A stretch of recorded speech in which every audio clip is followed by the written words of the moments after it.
Hello and welcome to this week's Liminal Tarot. This is a reading for the week of August 28th through the 3rd of September. Now, this week's going to be quite interesting. This is we've talked a lot about in the past about reconciliation, about major changes, about challenges that we've been facing throughout the month of August. And now, as we're getting ready to head towards autumn, which is actually the harvest season, we actually are seeing more of this this energy of actual harvest, and not only of harvest, but there seems to be this feeling of connection. Something perhaps we'd associate more with spring, but there's this last new moon that we had was one that just it represented kind of a releasing of a lot of old stuff and the beginning of a lot of new things, and I think that this reading actually reflects that. So let's go through it, because this is looking like a very good week. So first, I'm using the Tarot of the Old Path. That's the first thing I'm using. I'm using my own deck, the Antarian Oracle. I always use the Wisdom of the Tao cards, Osho Zen deck, Essential Oil Oracle. I'm using the Voices of the Dark Mothers deck by Ellen Jones. I'm using the Dark Goddess Oracle, Moonology, and the Norse runes. So let's begin with the tarot. So we have three cards here. We have Temptation, which is the equivalent of the devil in this one. And you see we've got the fox here and everything, and the serpent. But you have this element of, it conveys this whole idea of being tempted into something. There's a sense of sensuality, a sense of trickery that you see with this card. We have the Queen of Swords, and the Queen of Swords is often the perfectionist. The Queen of Swords is the one who is intellectual, the one who cuts through. In some decks, this is associated, like in the Barbara Walker deck, there's an image of the goddess Kali on this particular card. There's the idea of cutting through the rubbish and getting to what is real. And then we also have the Lovers. Now, the Lovers often implies two different kinds of scenarios.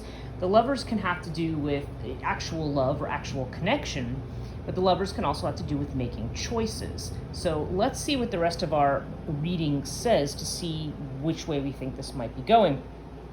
I would read this with Temptation and the Lovers on either side of the Queen of Swords. There tends to be this idea of, I feel like this is about embracing sensuality, embracing abundance, and just being able to trust in the process of nature and of life and of connecting with others. Connecting with others, you're going to see, is a big theme this week. And, the Queen of Swords is the person that it's like, there is a cutting away of things that we don't need, but there's also a warning against being overly perfectionist, of expecting too much too soon, of feeling like you are a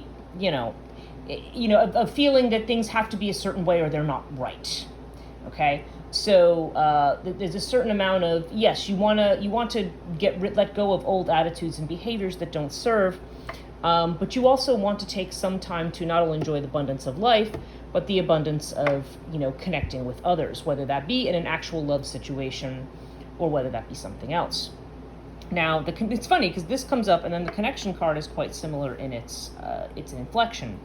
Connection has to do with just that, the idea that working with others is better than trying to work alone. And it does imply the idea of making new connections. Again, each person who watches this video, it may be different, but whether or not we are talking about a connection that is, romantic, or, whether deepening a connection you have, making a new one, or whether it simply just has to be connecting with others in other ways, whether it be networking, making new friends, or just being out among people and feeling connected to people. All of this is indicating that, this basically, it's the reverse kind of situation of the Hermit.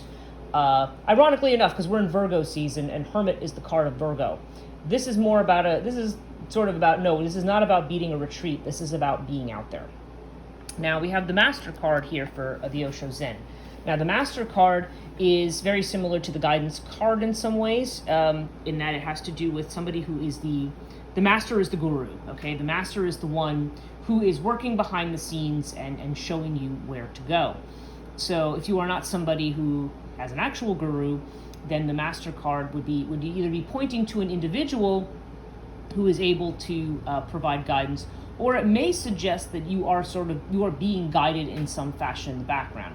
And whenever I see the master card, there's always a sense that whatever's going on at the moment, there seems to be, in a way, some kind of a force that's guiding it. Okay, so this would be a good time to get in touch with, if you are someone who works with spirits, whatever your spirits are. It may also have to do with, like I said, if you have an actual guru, perhaps turning your attention to the teachings as such.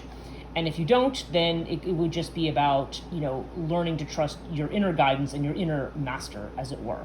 The one that helps you understand your path and to take control. The master card is a very good sign for being able to be on the track and on the path, showing that somebody is there going to be to show you the next step. Okay. Now, the Tao, Wisdom of the Tao card, we have the focus, which is the rat. Now, rat is interesting. Rat is actually my own Chinese astrology sign. And there's a couple of things associated with this. Again, it's interesting because it's very similar energy to the Queen of Swords. The rat can be a perfectionist. Okay, the rat can be somebody who needs everything to be just so. But the rat also has to do with, the term in Chinese astrology is cash rat. There's this idea, there's this idea of abundance and prosperity and enjoyment and having enough, being secure. But the focus piece of this indicates that in order to manifest what you want, there may be a sense of, if you're trying to do things exactly right, this is going to require a certain amount of focus.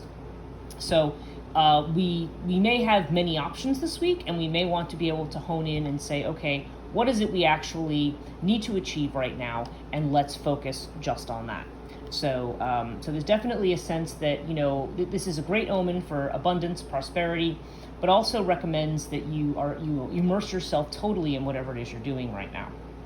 Now, with our Dark Mothers, we have, the reason there's two cards here is because I went to draw one and I ended up with two, so I just kept the two. We have Baba Yaga, and then we have Maya.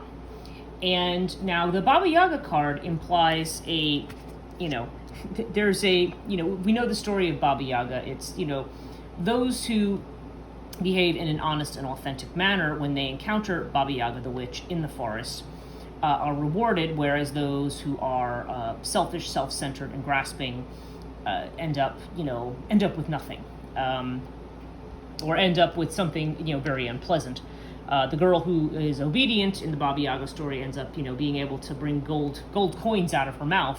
Her sister, who is not quite the same, ends up going home being puking frogs up out of her mouth. So so Baba Yaga though there's in Ellen's interpretations of it, there's a sense of being allowed to have your own madness in a way.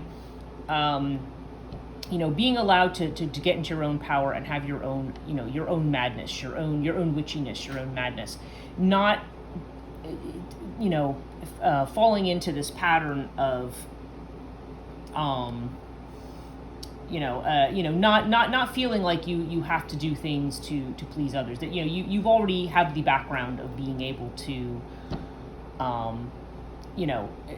you already are the, well, we'll just use the term, you already are the good person. I mean, I always try to stay away from words like good and bad, but the idea is that you're fine just as you are. And you should allow, in a way, that inner madness in you to manifest. And Maya is the card that reminds us that all is illusion. Okay? So, really, we are playing a game. And to me, that almost gets back to the temptation card. We tend to take life very, very seriously. We tend to, to view it in that fashion. And there's a sense here of Maya of just remembering that not everything is as it appears to be. And generally, life in itself may not be what it appears to be. So bear that in mind. Now, in conjunction with that, I always use the Dark Mother's Dark Goddess Oracle, and we have Mother Kali here. Now, it's interesting is in, excuse me, in this particular deck, Mother Kali has to do with making new connections. Weirdly, it's destruction. But the divinatory meaning, it indicates, that there could be some new connections or new relations on the way. So, you are again, there's been this raising of the past. Okay, as I mentioned, this is also sometimes a Kali card, but there's this raising of the past that's leading the way for new connections. So it's very interesting that that one shows up in conjunction with these. So yeah, you want to lean into whatever it is that you're doing right now. Okay, so the essential oil oracle, we have blue tansy, and the statement is ignite, and the trigger is where do I go from here? The true statement is I allow life to flow through me, and the message is inspiration has arrived and will work through you as you move forward. Okay, so big message here. Focus on what you're doing and trust yourself, because good stuff is coming. Allow yourself to relax into the flow of life. Don't feel, like you have to, you have to adhere to somebody else's standards or some really strict set of rules. You need to do, you're going to be guided in some fashion. So keep that in mind. Over here we have the new moon in Taurus. Again, prosperity lies ahead.